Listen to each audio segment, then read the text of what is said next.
The sun bleached the sidewalks of Whispering Pines, a subdivision engineered for perfect, controlled tranquility. Every lawn was precisely the same shade of manicured green. Every shrub a geometric twin to its neighbor. It was a place designed to eliminate friction, which ironically made the rare moments of conflict feel like a gunshot in a library. Mark had just finished parking his F-150. It wasn't pristine, but it was functional. And crucially, it held the heavy-duty soil bags he needed to finally install the new custom-made flagpole near their porch. This flagpole was the source of the current simmering tension. It was 3 feet too tall, according to the official covenant, and it was the hill Sarah, his wife, had chosen to die on. He wiped sweat from his brow, his mind already calculating how to haul the bags when the voice cut through the suburban silence, sharp and perfectly pitched to grate on the nerves. "Mr. Jensen, a moment of your time." Mark sighed and turned. Brenda Sykes, president of the Whispering Pines Homeowners Association, stood on the pristine sidewalk. She was a woman in her late 40s who had traded any semblance of a personality for the sterile authority of rules and regulations.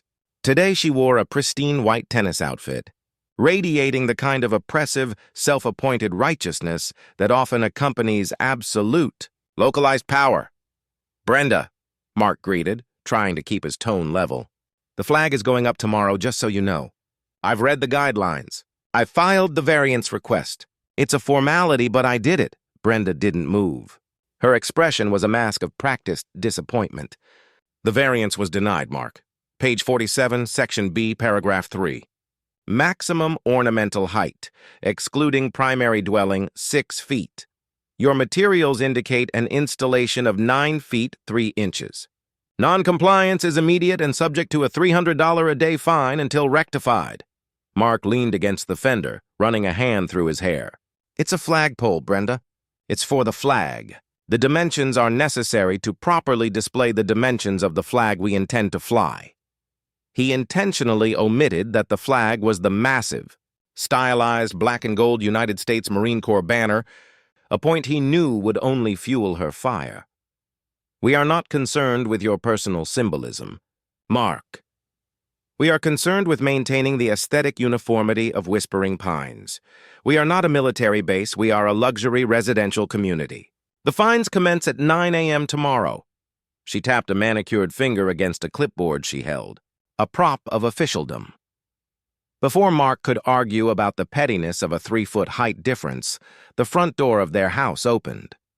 Sarah walked out, wiping her hands on a towel. Sarah was built lean and strong, with the kind of economy of movement that signaled efficiency and concealed power. She had taken off her work shirt, leaving her in a dark gray tank top and faded jeans. Mark watched Brenda's eyes flick up and immediately lock onto Sarah's exposed left bicep. That was the mistake. Sarah's tattoo wasn't a whimsical piece of art. It was a sprawling, detailed black ink tableau. It began subtly at her shoulder and coiled down her arm, featuring a highly stylized eagle, globe, and anchor framed by the sharp, interlocking chains of a non-regulation but instantly recognizable military design. It was large, it was dark, and it was impossible to miss. It was her history, laid bare. Brenda's attention instantly snapped away from the flagpole. The fine line of her lips tightened into a thin, white slash of utter disapproval. "And what, precisely, is that?" Brenda asked, her voice dropping from bureaucratic irritation to pure, icy condescension directed at Sarah's arm. Sarah stopped on the path, her gaze resting on Brenda. Sarah had perfected the art of stillness. In the years Mark had known her, he had learned that Sarah was never more dangerous than when she was perfectly calm. "It's a tattoo." "Brenda," Sarah replied, her voice low and completely flat, devoid of any inflection that might give Brenda the satisfaction of a reaction.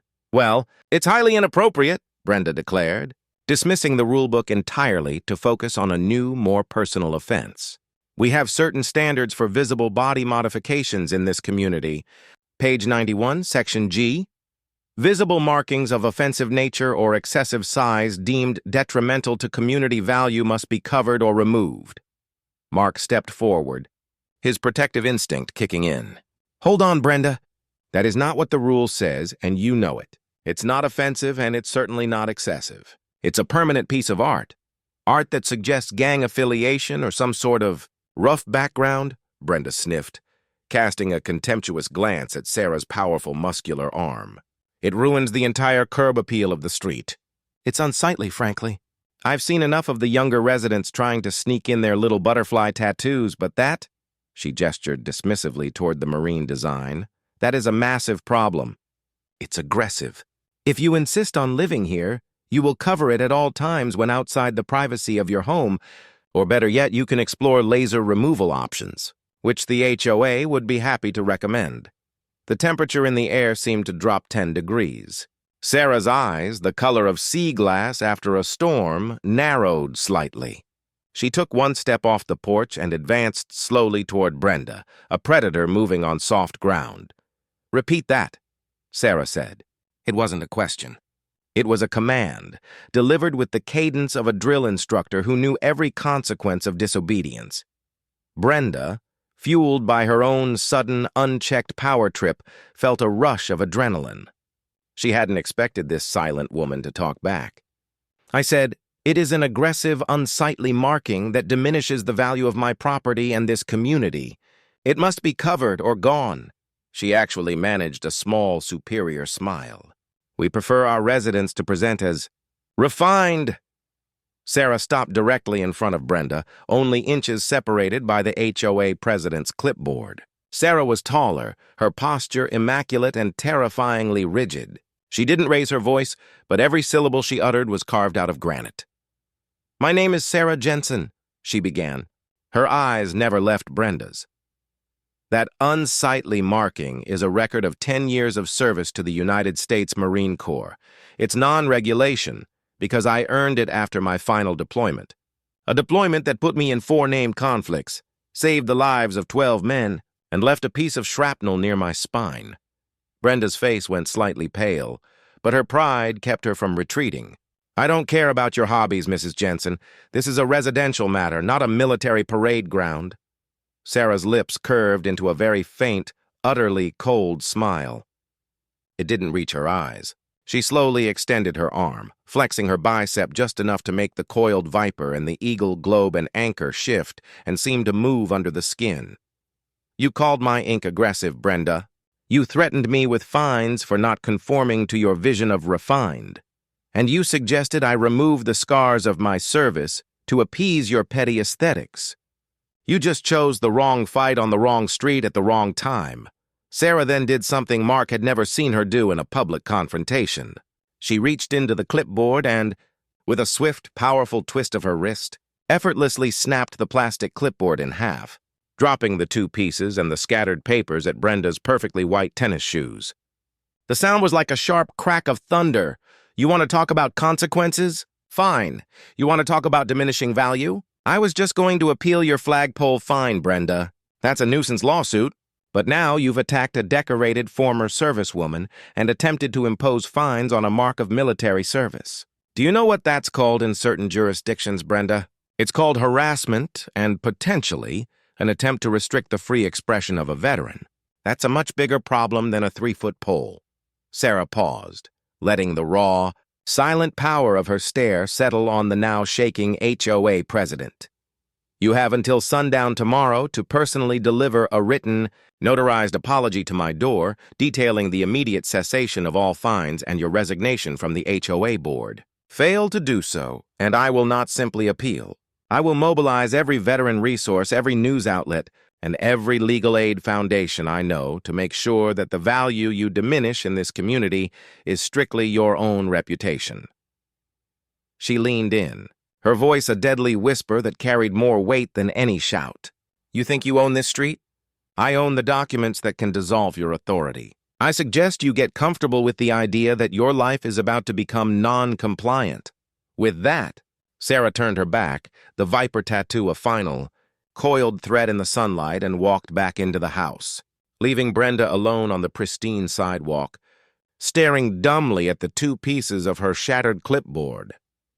The escalating tension has culminated in Sarah's counter-snap, a powerful threat that turns the petty HOA conflict into a high-stakes legal and public relations battle. setting the stage for part 2. The shattered pieces of Brenda Sykes's clipboard lay on the sidewalk like shrapnel for a full hour before she regained enough composure to call her husband, Gerald, and have him retrieve them. The papers, official notices of non-compliance, had fluttered into the pristine, chemically perfect landscaping, and Brenda watched them from her kitchen window, sipping tepid Sauvignon Blanc. Her hand still slightly trembling, she wasn't angry anymore. She was surgical. Brenda wasn't accustomed to being threatened, let alone having her authority publicly demolished by a woman who looked like she could field strip an engine blindfolded. She was used to tears, appeals, and ultimately compliance. Sarah's threat, the notarized apology, the resignation, the mobilization of veterans and media sounded like theatrical bluster, the last. Desperate roar of a homeowner facing a $300 daily fine. She's bluffing, Gerald. This isn't Fallujah, it's Whispering Pines. We have an attorney on retainer. This is a property dispute, nothing more. She broke the clipboard, Brenda. She broke your clipboard, Gerald muttered, picking up the larger piece of plastic. He looked nervous, his eyes darting toward the Jensen's house. She didn't even look like she was trying. It was a dramatic gesture. And it's irrelevant. She's demanding I resign. That's absurd. I'll call an emergency board meeting for 8 p.m. tonight. We triple the fine, effective immediately, for property destruction and public disturbance. That'll teach her about consequences. Brenda hung up and immediately drafted an email to the 3 other board members, framing the incident as an act of unhinged aggression and possible public safety risk by the Jensens. Her focus shifted entirely from the 3-foot flagpole violation to the tattoo and the physical confrontation. The flagpole was a rule. The tattoo was a personal, emotional target. And in HOA politics, emotional targets were easier to rally support against. Meanwhile, inside the Jensen house, the atmosphere was quiet, yet humming with the tension of preparation. Mark was pacing the small living room, a half-finished cup of coffee cold in his hand. Sarah, I'm serious. A notarized apology and a resignation by sundown? That's not a negotiation. That's a declaration of war. She's going to call our bluff. Sarah sat at the kitchen table. The Marine Corps banner Mark had purchased, the trigger for the whole affair, was spread out across the table, its rich black and gold fabric catching the morning light. She was on her laptop, not researching case law, but checking military news sites and local media contacts. She looked less like a homeowner and more like a tactical commander establishing lines of communication. She won't call the bluff, Mark. Because it's not a bluff, Sarah said without looking up. Her tone was measured, her strategy already 2 moves ahead of Brenda's reactive spite. She's calculating the cost of a nuisance fine versus the cost of a protracted legal battle over a specific protected group. She thinks I'm threatening a civil suit. I'm not. I'm threatening a character assassination that will dissolve the HOA's perceived stability and trigger a media firestorm that makes her a national meme of petty entitlement. Mark sank into a chair opposite her. The tattoo, Sarah. Did you have to bring up the tattoo? You know how much you hate talking about your deployments. Sarah finally looked up, her expression softening infinitesimally for him. Mark, the flagpole is about principle. The tattoo is about making the argument unbeatable. She didn't just fine us for a code violation. She attacked the integrity of my military service by calling the permanent mark of that service aggressive, unsightly, and implying it was tied to gang affiliation. That's not a zoning dispute. Mark, that's a Title IX violation in the workplace, and it's harassment in a residential context, particularly when it targets a recognized symbol of veteran status. She leaned across the table, her voice dropping to a conspiratorial level. In 2018, there was a case in Virginia, Williams versus Faircrest HOA. Veteran was told his Purple Heart license plate frame was too distracting for the community aesthetic. The HOA lost so badly they had to pay his legal fees, and the state attorney general issued a finding of prejudice. The state takes veteran and service-related harassment very seriously. She handed me the ammunition to bankrupt her authority. So what's the plan? Mark asked, feeling a strange mix of terror and exhilarating pride. Sarah pointed to the Marine flag, then to the computer screen displaying a local news blog known for its aggressive coverage of neighborhood scandals. She has until sundown. She won't apologize. Her ego is too large. She will try to fine us or have the board issue a formal reprimand. That will be her second shot fired, and it will be recorded and logged. At 7:01 p.m., I file two things. First, a detailed affidavit with the State Veteran Affairs Office regarding harassment. And second, I send an email to the editor of that news blog, attaching her initial notice, my sworn affidavit, and a carefully cropped picture of her standing over her broken clipboard. You're going to leak it? No, Sarah corrected. I'm going to present the facts of a blatant veteran harassment case to the public. I'm not asking for money. I'm asking for her job. At 8:00 p.m., the emergency HOA board meeting took place in Brenda's opulent dining room. The three other board members, Helen, the perpetually flustered secretary, Richard, the quiet, financially minded treasurer, and Ted, the perpetually bored, non-voting member, sat around the massive mahogany table, their discomfort palpable. Brenda stood, dramatically presenting the snapped clipboard parts. The Jensens have gone rogue. Mrs. Jensen, in particular, engaged in a physical act of aggression and issued libelous threats against me, your duly elected president, over a 9-foot flagpole violation. Richard cleared his throat nervously. Brenda, the minutes show the initial dispute was about the flagpole. Why is the tattoo now the focal point? Did you mention the tattoo to her? Brenda bristled. I merely pointed out that the visible imagery was not in keeping with the community's stated standards of refinement, as is my prerogative. She then responded with a hostile military lecture and destroyed HOA property. Helen nervously shuffled papers. Mark Jensen did file a variance request. It was technically denied because the board felt the height was excessive. But the part about the visible markings, Brenda, are we sure that applies to tattoos of a service nature? I mean, Title 91, Section G talks about offensive content, like swear words or racial slurs. A large, coiled snake is aggressive imagery, Helen. It implies violence and a lack of decorum, Brenda snapped. She was losing control of the room, and she knew it. The other board members were not soldiers. They were realtors and middle managers who feared actual liability. Brenda, Richard said, his tone firmer now. If we issue a fine for aggression related to a Marine Corps tattoo, we are opening the HOA up to litigation that will cost us more than our annual reserve. I recommend we immediately issue a temporary waiver for the flagpole, pending review of state veteran protection laws, and table any discussion of the tattoo until we consult counsel. Absolutely not. Brenda slammed her hand on the table, rattling the crystal water glasses. They cannot bully the board. We issue the fine immediately. $300 a day for the flagpole, and another $500 a day for the failure to cover the tattoo and the damage to HOA property. $800 a day, effective 9 a.m. tomorrow. We send a message. We do not negotiate with terrorists. Richard and Helen exchanged looks of dawning horror. They realized Brenda wasn't acting in the HOA's best interest. She was fighting a personal war.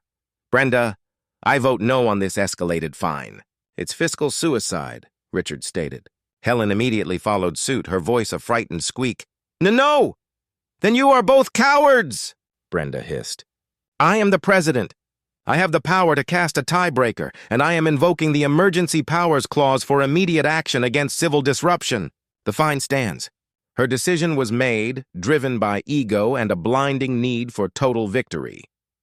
The following afternoon, 30 minutes before Sarah's sundown deadline, Mark retrieved a thick, official-looking envelope from their mailbox. It was heavy, and the HOA seal on the back felt like a lead weight in his hand. He brought it inside, finding Sarah in the dining room, the large Marine flag now hanging perfectly centered on the wall where she planned to place the pole. She was practicing her interview responses, short, factual, and emotionally resonant, with an imaginary camera.